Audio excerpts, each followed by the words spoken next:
এক গ্রামে হরু নামে এক দরিদ্র কৃষক বাস করত।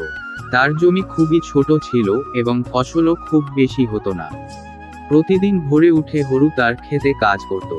যদিও সে খুব পরিশ্রমী ছিল, তার আয় এত কম ছিল যে পরিবারের সদস্যদের দুবেলা খাবার জোটানোও কঠিন হয়ে যেত। একদিন সকালে হরু তার ক্ষেতে লাঙ্গল চালাচ্ছিল।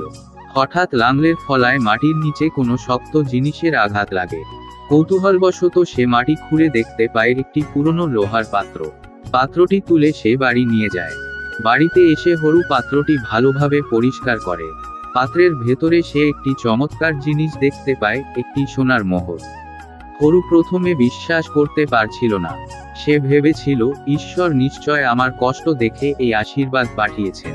তবে হরু ছিল সৎ এবং সরল প্রকৃতি। সে মোহরটি নিজে ভোগ না করে গ্রামের প্রধানের কাছে নিয়ে গেল। সবকিছু খুলে বলল।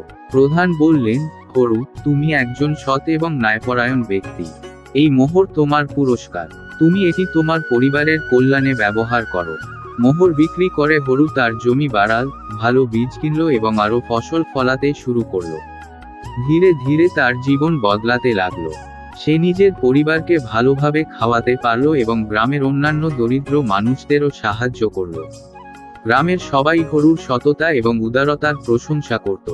হরুর গল্প থেকে গ্রামের লোকেরা শিখল, পরিশ্রম, সততা এবং ন্যায়পরায়ণতা সবসময় জীবনে সাফল্য এনে দেয়।